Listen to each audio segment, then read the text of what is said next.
At the same time, of course, there's the ongoing war with Hamas in Gaza.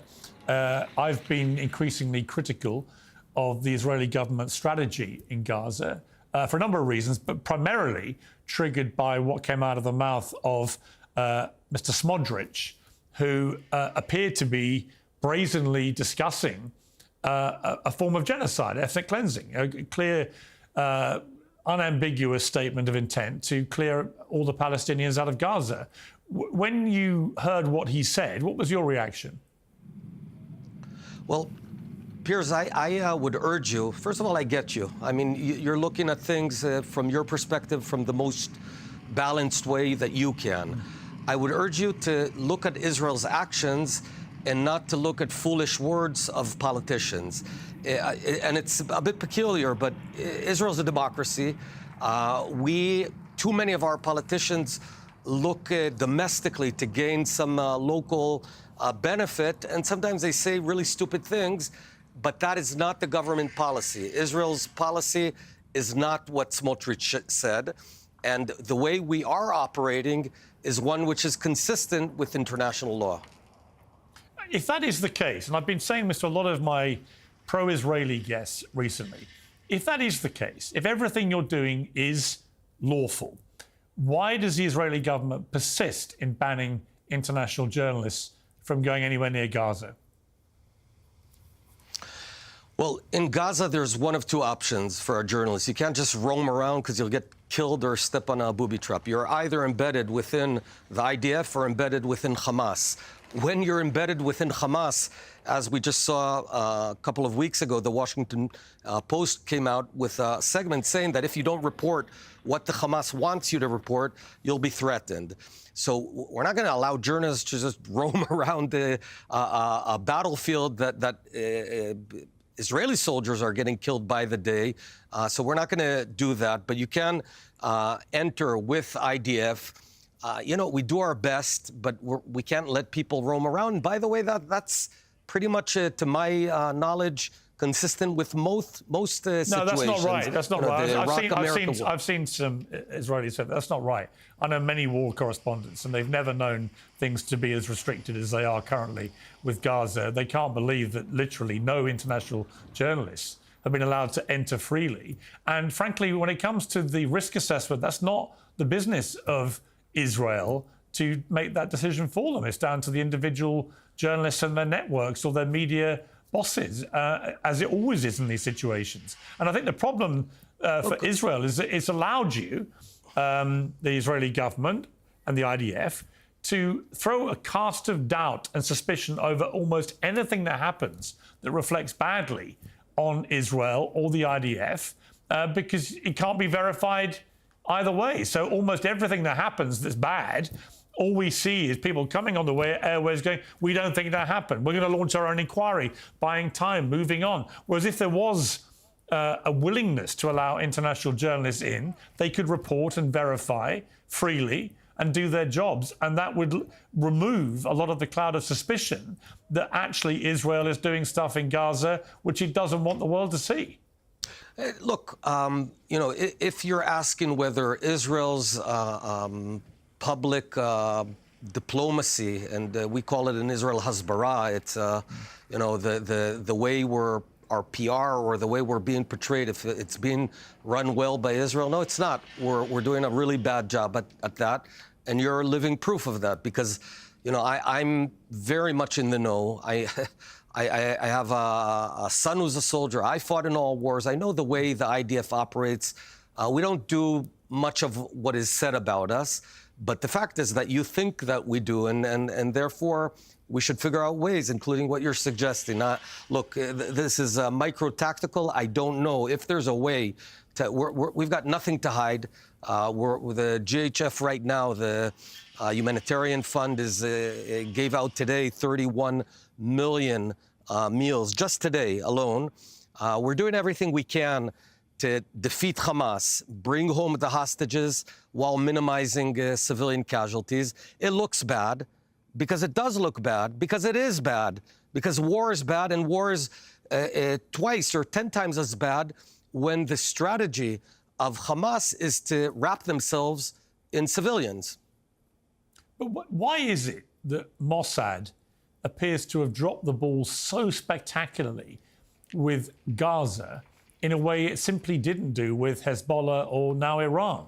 That's the thing that has mystified me, is that you've got one of the world's obviously most formidable intelligence agencies that's capable of planning for years attacks on terror groups in Lebanon and to dismantle before our very eyes now a lot of the nuclear infrastructure in Iran, but was incapable, it seems, of knowing that Hamas were building an underground tunnel terror network, or was planning one of the biggest atrocities of modern times. And that after that, the only response appears to be that the only way to take out Hamas is to level Gaza to the ground. And if that means killing tens and tens of thousands of civilians in the process, well, that is very sad, but collateral damage, and everyone's just got to accept it. There seems to be a real disconnect between the way Israel and Mossad have gone about dealing with terrorism in Lebanon, terrorism in Iran, but terrorism in Gaza. Well, there's a fundamental difference in the modus operandi of our enemy. In both cases, we want to destroy our enemy. We don't want to hurt the civilians. The difference is that Iran wants to kill Jews, Hamas wants to kill Jews, but also it covers itself with civilians. And that's something that Iran doesn't do. And that explains the big difference in numbers. The Hamas strategy is to kill as many Jews as possible, but also to wrap itself and embed itself within the civilians. That is not Iran's strategy. That explains the discrepancy. The thing that's getting you, as you said, very bad PR as a country is that people just find the number of children that are dying in Gaza increasingly unconscionable, but they also felt that the nearly 3 month blockade of food and aid was just another massively unnecessary hammer blow onto already impoverished, war-torn women, children, innocent civilians. And that there's been a relentless bombardment at the same time since the ceasefire was broken. And they don't really understand how this ends or what Israel's real game plan is. They're confused by what people like Smotrich say. They take him at his word and think that there's a plan to get rid of all Palestinians. We're now seeing these terrible scenes of thousands of Palestinians storming towards trucks to try and get the food that is being allowed in. And then a number of them are getting shot dead. And the IDF, having denied any of it was to do with them, have now conceded that they have been shooting at people where they believe there's a threat. But the imagery of starving people, and whatever people try and pretend they're not starving. I've had people on who say, oh, they're all fat people in Gaza. You can see thousands of people storming a truck. You only do that when you're incredibly hungry. The fact that they are being shot at is just, to most people outside, absolutely horrific. Well, let's unpack the question. You said quite a few things. Regarding the 3 month blockade, prior to the 3 month, we pushed in massive amounts of food that was roughly equivalent to 6 months of food.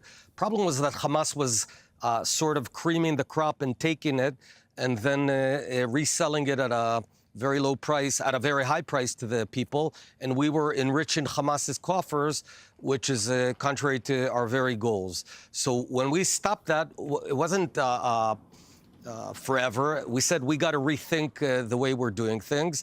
I think we should have done this a year and a half ago, from the very beginning, what we're doing right now, which is to designate zones that are for civilians and provide food, and to screen the terrorists that cannot infiltrate those civilian zones and dry them out with a blockade. Do I think the whole war is being executed well? No, I think it should have been much, much shorter, especially versus Hamas. I think we could have gotten this done long ago. So I'm unhappy about the competence of the way the government is running it. But in terms of morality, we're trying one way, we're trying another. Look, if our goal was to kill as many Palestinians as we wanted, or anything of that sort, there would be 1 million Palestinians dead, not 50,000. It's hard, because every child who's dead is painful. That's just a fact. It's a horrible thing, children that die. We do have to look at the broad picture, which is the ratio of terrorists to citizens, and understand that this is one of the most rare cases in history where the whole basis of the Hamas strategy is to wrap themselves with citizens in order for you to ask me these very questions. And there's no magic, Piers. There's no magic formula here. It's tough, thankless work, but what choice do we have? We have to eradicate Hamas. We have to bring home our hostages. All of this can go away tomorrow morning if Hamas lays down its arms and lets the hostages out. So the responsibility is at the doorstep of Hamas. We're not happy about all of this, but it's the best we can do. And by the way, if anyone in the world has a better plan, let me know. Well, I'll bring it to the government. Does it not give you pause for thought that 2 other former Israeli prime ministers have now accused Israel of committing war crimes? Well, as I said before, Israel is not exempt from stupidity, and for people, ministers, former prime ministers, from saying stupid things. It's part of our culture of debate, and everyone can say anything they want. I think they're wrong, flat wrong. And I'm very close to the military, to the soldiers, to the commanders. I myself, till fairly recently, served as a commander in one of the units and fought all the wars. Israel's not in the business of genocides, of killing civilians deliberately. It's just not our way of doing things. We never did. Now, on the extremes, can things happen? Yes. And do we investigate them? Yes, we do.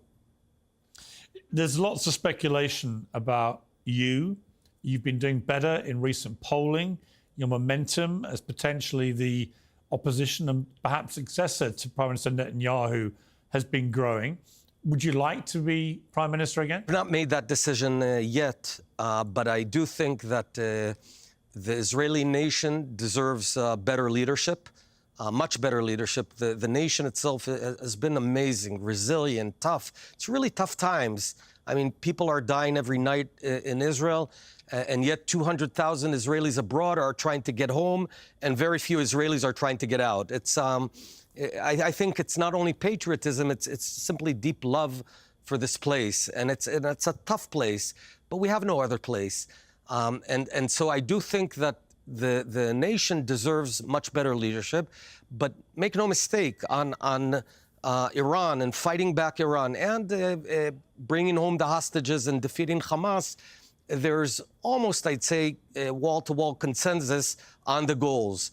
Now, regarding the ways to do it, obviously there's a vibrant debate. I mean, there is, but there's also a majority view that Prime Minister Netanyahu, according to a poll published in the Times of Israel, cares more about holding power than actually bringing this war to an end or getting the hostages released, and that there are a number of good reasons for him not to want that war to end, not least because he'd be facing corruption charges when it's over and would be held to proper account for allowing October the 7th to happen on his watch. Many people think you should have elections sooner rather than later in Israel, and that if that was to happen, somebody like you might well come through and take over, and that might be a good way to try and get through this and try and bring this war to an end, get the hostages out, and end all this.